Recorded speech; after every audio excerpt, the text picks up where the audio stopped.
Nabi kurang baiknya. Di angkatan itu ya ada orang munafik.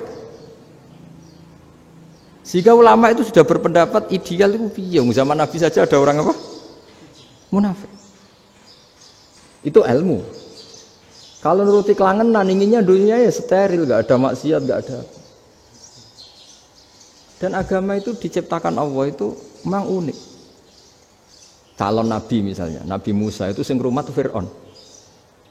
Ketika Nabi Muhammad lahir sing ribet manitia ini Abu Lahab. Ora dosen UMM. Coba. Karena Allah ingin memaklumatkan ke kita bahwa agama ini akan hidup di kondisi apapun. Asia, istrinya Fir'aun itu termasuk mukminah yang dipuji Quran. Padahal dia bukan istrinya pengurus NU atau pengurus Muhammadiyah, istrinya Fir'aun. Tapi itu pelajaran bagi kita bahwa orang-orang baik itu tidak harus di lingkungan yang baik. Masjid paling makmur itu kadang di dunia mungkin ya jangan bakas Mekah Madinah itu karuan. Mungkin di antara masjid yang makmur justru yang di Kanada, di Amerika mungkin. Karena merasa minoritas itu perpustakaannya ada, kajiannya ada. Tapi banyak masjid di daerah pesantren yang malah sepi. Karena kiainya tahu jamaah di masjid itu wajib. Lalu itu ada daerah pesantren, saya ulang lagi ada daerah pesantren. Didikon pengajian, monggo nekani pengajian, maca selawat ning omah ganjaran padha wae. Ribet kan? Mau dibantah itu benar. Mau dibiarin merusak tatanan. Jadi saya mohon sekali ya, jadi ilmu itu diperbandingkan supaya perbedaan-perbedaan itu biasa. Dulu Imam Malik itu punya murid namanya Imam Syafi'i. Itu dalam banyak hal. Itu perbedaannya tajam sekali. Ya saya ulang lagi, dalam banyak hal itu perbedaannya tajam sekali. Misalnya begini. Ini terakhir percontohan saya fikih, nanti dikaji sendiri. Ada seorang A'rabi, Ja'a A'rabiyun. Ini di hadis sahih diulang-ulang di semua Al-Kutubus Sittah ada peristiwa ini. Ja'a A'rabiyun ila Rasulillah sallallahu alaihi wasallam faqala ya Rasulullah ahlaktu. Qala wa ma ahlakaka? Qala wa qatu imraati fi nahari Ramadan. Ya Rasulullah, saya ini orang yang rusak. Kenapa? Saya ini hubungan intim sama istri saya ketika masih siang Ramadan. Singkat cerita orang ini dihukum berat sama Nabi. Hukumannya adalah karena dia membatalkan puasa ketika dengan hubungan intim. Sama Nabi dihukum, kamu harus merdekakan budak. Wah, tidak mampu ya Rasulullah, saya tidak punya budak. Jadi ini bukti bahwa agama ini sangat sosial sehingga sebagian kafaroh harus memerdekakan budak. Kamu kalau gitu puasa 2 bulan. Yang baru puasa 2 hari aja kecelakaan malah disuruh puasa 2 bulan. Ya sudah kamu ngasih makan 60 orang miskin. Saya ini orang paling miskin. Kok ini jadi sudah miskin agak hiper lah orangnya. Poso-poso kok gitu. Itu kata ulama kalau orang Jawa gak mungkin makanannya tempe mendoan, gak mungkin itu. Di Jawa itu nggak mungkin lah ada orang batal puasa karena hubungan intim. Ada istrinya nggak cantik, cerewet, sang lanang mangane mendoan. Itu tidak mungkin, kecelakaan itu tidak mungkin. Tidak mungkin itu. Tapi kalau Arab mungkin karena makanannya daging. Singkat cerita, terus pertanyaannya gini. Kalau batal biasa itu kan bayarnya puasa 1 hari. Kalau batal, tapi kalau batal pakai hubungan intim pakai jima kalau dalam bahasa fikih itu kafarohnya berat, yaitu merdekakan budak atau puasa 2 bulan berturut-turut. Pertanyaannya gini, jima istri itu boleh loh tidak zina. Seorang jima istri itu boleh loh tidak zina. Itu kan hukumannya berat. Nah terus Imam Malik berpikir kalau gitu tidak harus jima dong. Poso-poso ora ana uzur ora ana apa terus nyate.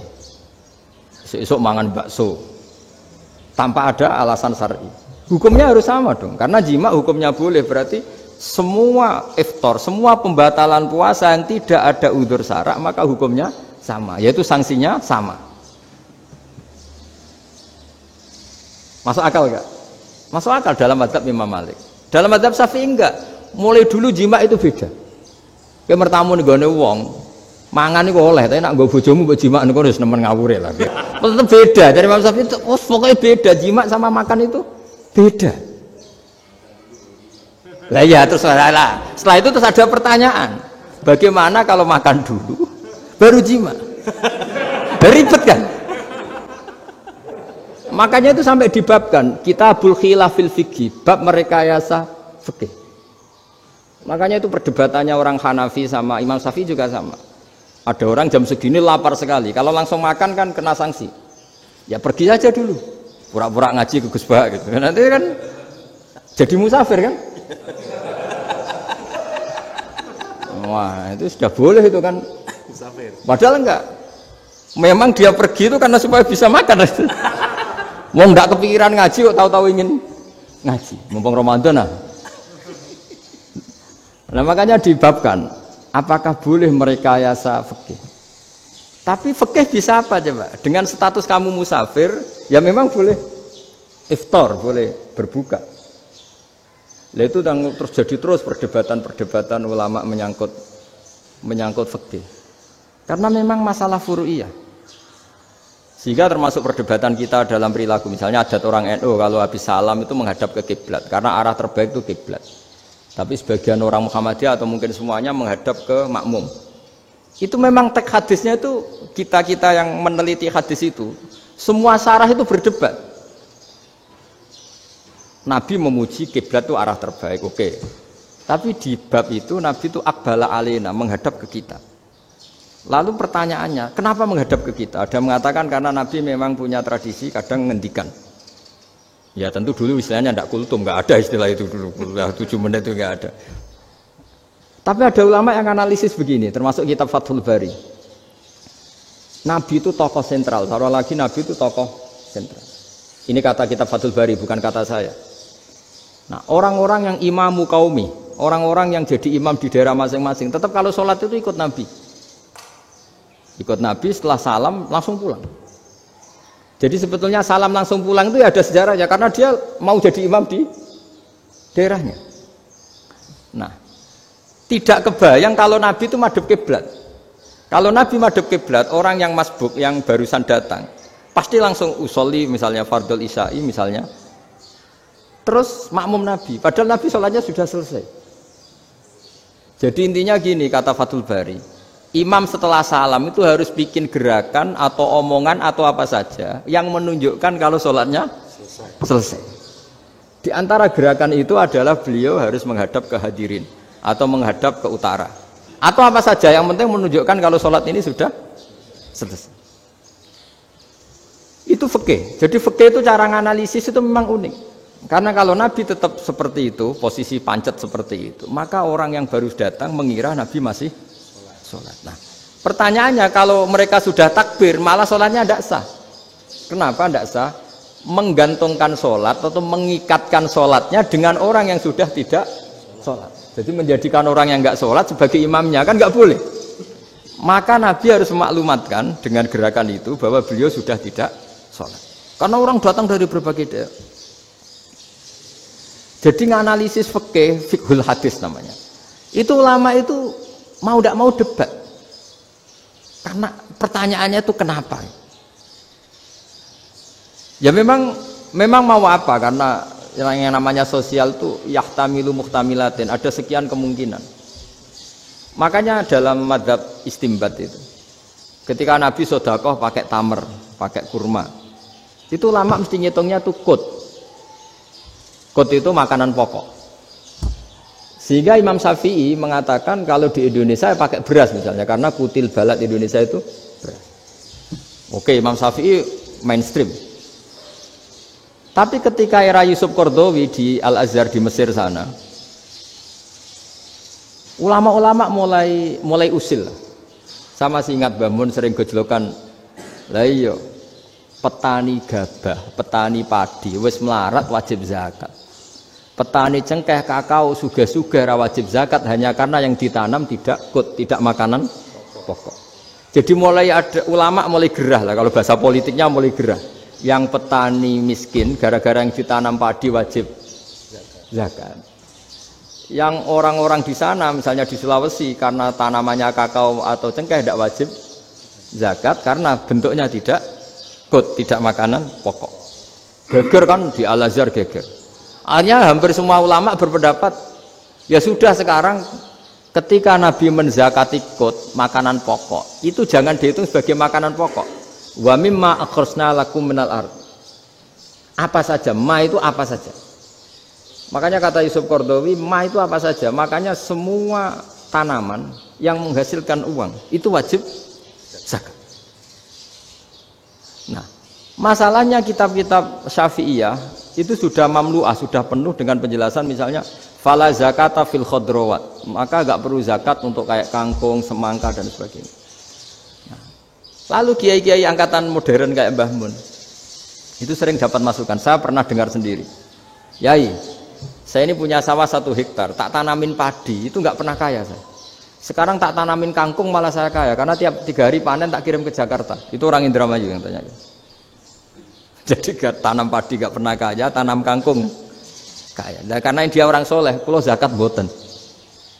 Mau diwajibkan zakat tidak makanan pokok, mau tidak wajib dia kaya. Semenjak itu perubahan di Indonesia ikut. Akhirnya ada zakat. Pokoknya asal tanaman yang 1 nisab ya wajib zakat. Masih ada debat lagi. Ketika nanam ingin dipanen, itu dia petani apa pedagang? Karena nanti perdebatannya ikutnya zakat zuruk, zakat tanaman apa zakat pedagang. Kalau sampai nggak pernah debat berarti sebetulnya Anda tidak dosen Islam ini. Mau berusaha nggak pernah diskusi fikih apa Islam. Karena saya berkali-kali punya tamu itu begini, Gus saya ini pedagang melon, tapi dia penanam melon. Jadi pedagang yang agak ingin badi banyak itu caranya gini Pak Rektor. Saya misalnya pedagang melon, daripada saya kulak di pasar atau dari petani sudah mahal, nyewa tanah sekian hektar terus ditanami melon. Setelah berhasil ini dia zakatnya tanaman apa zakat pedagang? Karena dia nanam itu mentalnya sudah pedagang. Padahal nanti zakatnya beda kan? Yang 1 2,5%, yang 1 rubul usur sama nisul usur sama usur, 1/10 sama 1/20. Kalau zakatnya zuruk kan 1/10 atau 1/20. Yang 1 rubul usur, kira-kira 2,5. Saya ulang lagi ya. Jadi di era modern itu kita jadi bingung, pedagang tapi gayanya petani, petani tapi hakikatnya. Jadi gampangannya gini ya, kalau saya pedagang beras, kok saya kaya raya, itu mendingan nyewa sekian hektar untuk ditanamin beras, padi ya, daripada tengkulak, daripada beli. Akhirnya perdebatannya ini zakatnya pakai apa? Misalnya tebu, misalnya petani tebu. Oh jelas kalau jual nanam tebu itu ingin dijual. Masa apa tiga es tebu berhektar-hektar. Lah kira-kira kalau menurut jenengan ini zakatnya zakat apa? Tijarah apa zakat tanaman? Mentalnya tijarah, mentalnya pedagang. Nah ini saya hanya mau cerita. Khilaf kadang-kadang orang angen-angen. Khilaf itu enggak mungkin enggak. Ya sama seperti NU dan Muhammadiyah selalu khilaf awal Ramadan. Itu memang nggak bisa nggak khilaf. Misalnya begini, saya beri contoh ya. Karena kadang yang khilaf juga nggak pernah belajar. Lucu kan? Tak beri contoh ya. 2001 itu abad keberapa coba? Tahun 2001. Abad 21 abad 20? Abad 21. Jadi meskipun terpaut 1 tahun, padahal abad itu 100 tahun. Nah pikirannya orang-orang Muhammadiyah seperti itu. Hilal kalau sudah melewati garis ufuk, meskipun setengah derajat atau 1 derajat itu sudah ikut bulan berikutnya. Sehingga ya sudah meskipun sekian derajat sudah dianggap Ramadan. Nah pikirannya orang NU enggak. Harus ru'yah bil fi'li. Itu sebetulnya lagi-lagi sebenarnya enggak masalah NU dan Muhammadiyah, itu di kitab-kitab ya seperti itu. Kita ini enggak biasa goblok ya. Artinya kita yang keluarga kiai tahunya kunut mazhab Hanafi, enggak kunut mazhab Syafi'i. Tapi tahu-tahu ini mazhab NU, ini mazhab itu aneh itu menurut kita ini anggap apa? Mana ada Muhammadiyah jadi mustahid, mana ada NU jadi mustahid. Jadi sebetulnya orang tahu semua lah kalau Abu Hanifah itu tidak kunut, Imam Syafi'i itu kunut. Imam Syafi'i pernah main di masjidnya Abu Hanifah ya tidak kunut, ditanya kenapa tidak kunut? Jenengan itu presiden kunut, tidak sanggup mati Abu Hanifah, dulu dia biasa aja. Sekarang geger, ya karena tidak punya kegiatan. Sebenarnya itu nggak masalah, mulai dulu biasa. Saya teruskan ya. Nah, Menurut mayoritas ulama nunggu ru'yah bil fi'li. Ru'yah bil fi'li itu gini. Mata telanjang bisa melihat karena agama ini menggantungkan perintah itu sama melihat. Kalau kamu tidak melihat itu bagaimana kena hukum? Ibarat gini, Pak Rektor datang ke rumah saya tapi saya nggak tahu. Kena nggak saya hukum harus menghormati? Dia datang nggak sembunyi-sembunyi. Saya kena hukum harus menghormati ya kalau melihat, kalau enggak ya enggak. Tapi Pak Rektor tetap bilang, tapi saya hakikatnya datang, jadi saya datang itu. Itu kan ribet. Akhirnya ya sudah itu nggak ada khilaf sampai mati ada khilaf karena yang satu menggantungkan hukum itu digantungkan sama tahu. Kalau tidak tahu ya, misalnya baju saya ini hakikatnya ada najis, pas sholat saya tidak tahu.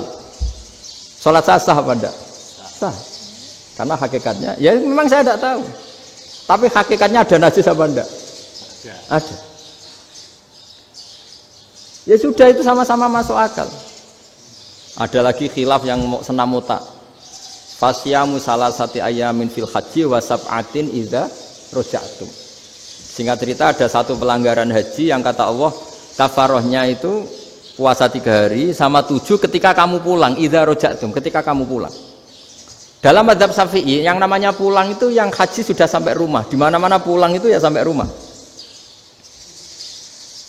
Dalam mazhab Abu Hanifah enggak, ketika orang sudah balik kanan dari Arab Saudi, dari Mekah, ya namanya sudah pulang. Misalnya gini, ini Pak Rektor pamit saya, Pak Haris. Gus, Pak Haris mana? Ya sudah pulang kata saya, padahal sampai pandangan belum sampai depan. Tapi bagi keluarganya belum pulang.